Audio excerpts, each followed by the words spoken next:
Chapter 4 The Word Detective.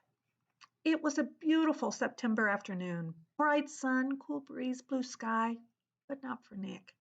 Nick had to do a little report for the next day, plus copy out all the definitions for 35 words for Mrs. Granger. This was not the way school was supposed to work. Not for Nick. There was a rule at Nick's house: homework first, and that meant right after school. Nick had heard his older brother James groan and grumble about this rule for years, right up until he graduated from high school 2 years ago. And then James wrote home from college after his first semester and said, "My grades are looking great, because when I came here, I already knew how to put first things first." That letter was the proof Nick's mom and dad had been looking for. Homework first was the law from September to June.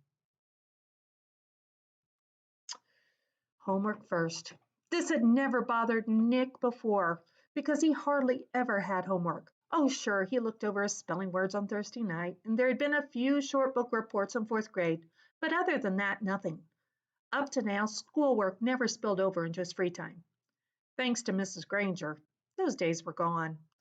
First, he looked up the definitions in the brand new red dictionary that his mom had bought because Mrs. Granger told her to. It took almost an hour.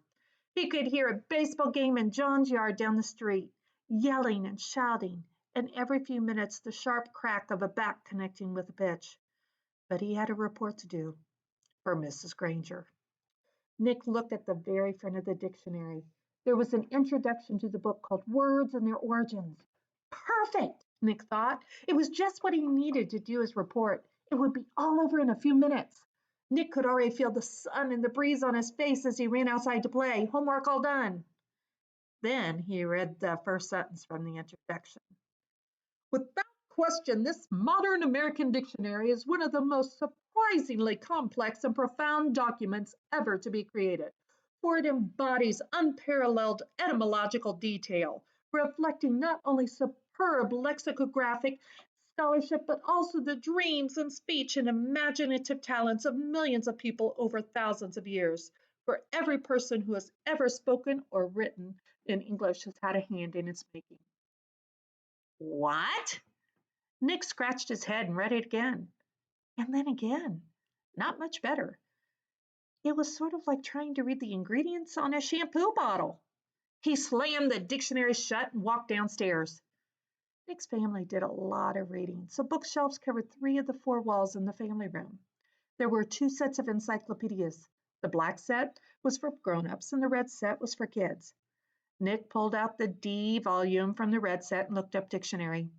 There were 3 full pages with headings like Early Dictionaries, Word Detectives, and Dictionaries Today. Not very exciting, but he had to do it. So Nick just plopped down on the couch and read all of it.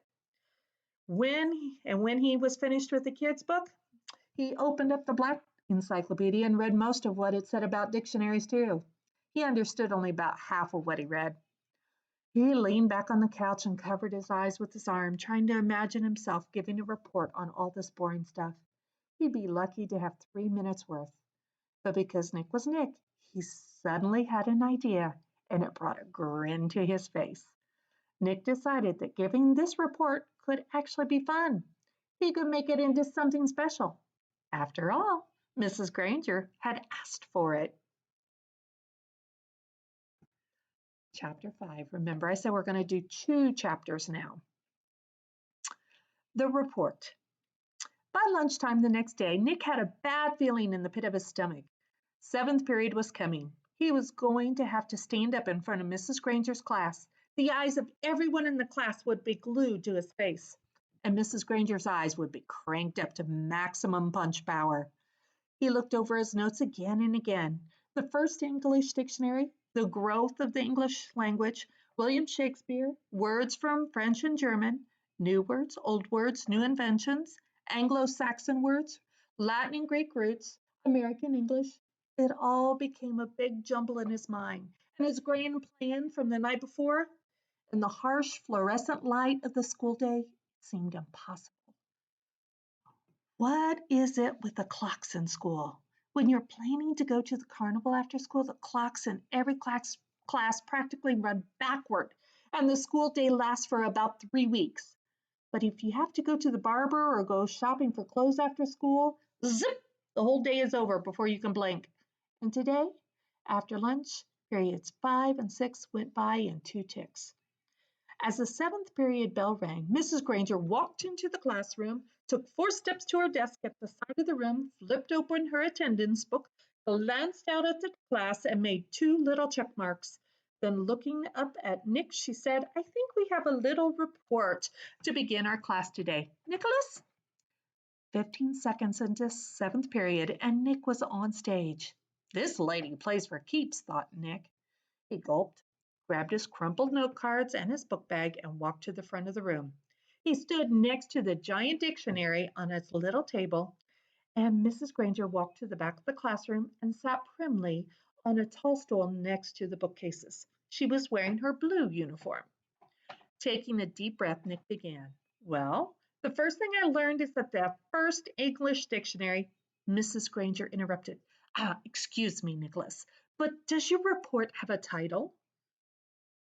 Nick looked blankly at her. A title? No, I didn't make a title. Class, please remember to include a title whenever you prepare our oral or written report.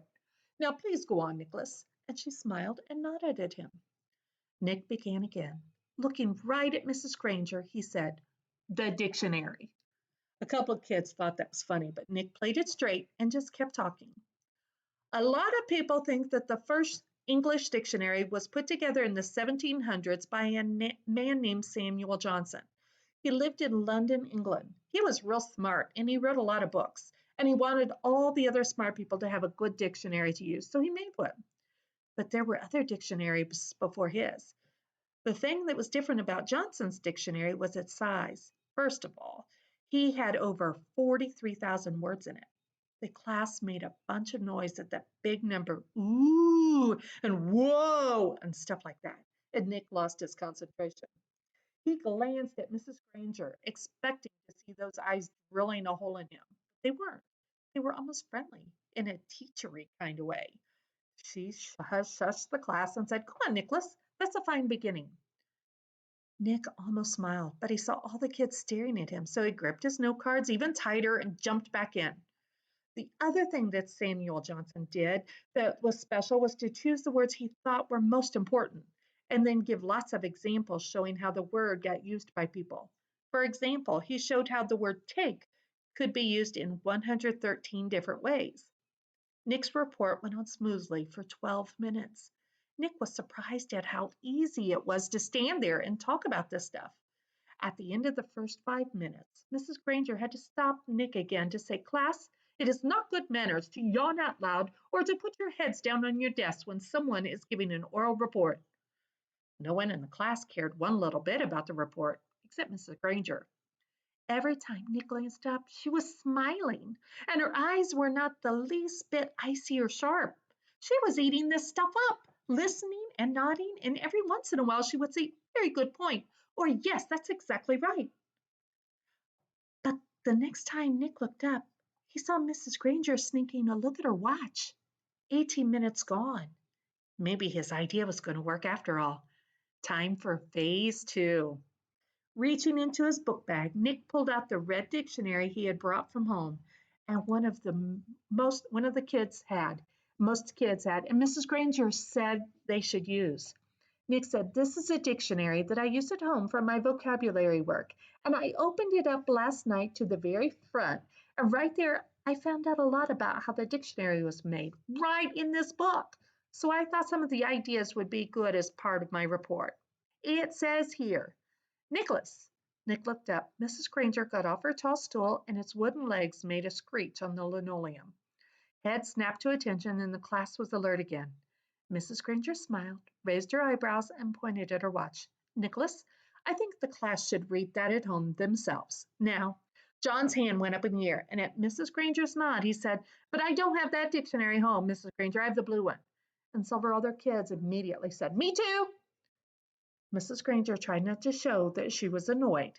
Very well, Nick, but it shouldn't take long. We have other things to do today. Nick kept his eyes wide open and nodded, adjusted his glasses on his nose, and began to read.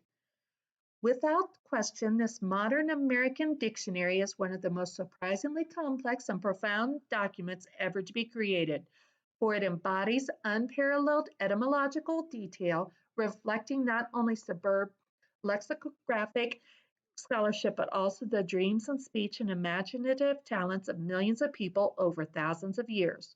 For every person who has ever spoken or written in English has had a hand in its making.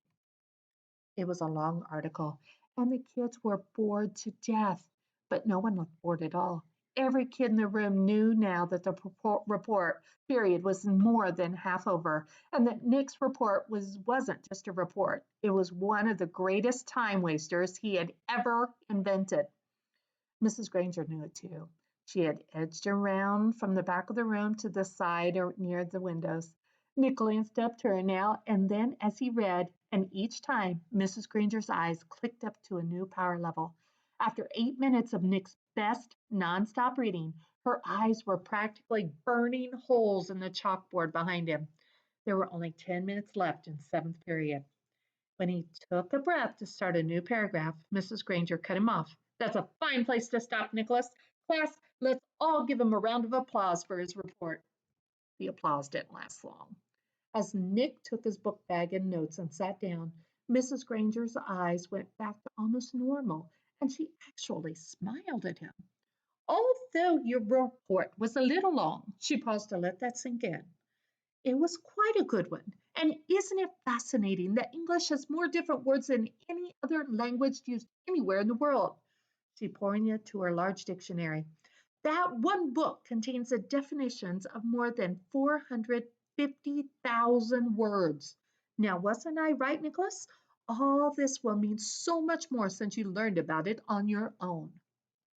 Mrs. Granger was beaming at him.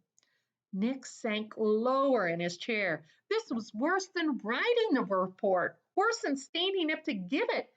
He was being treated like the teacher's pet, and he had the feeling she was doing it on purpose. His reputation was in great danger.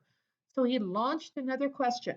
He raised his hand, and he didn't even wait for Mrs. Granger to call him. Yeah, but I still don't really get the idea of why words all mean different things. Like, who says DOG means the thing that goes woof and wags its tail? Who says so? And Mrs. Granger took the bait. Who says dog means dog?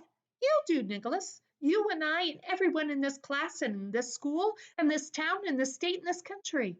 We all agree. If we lived in France, we would all agree that the right word for that hairy, four-legged creature was a different word, chien.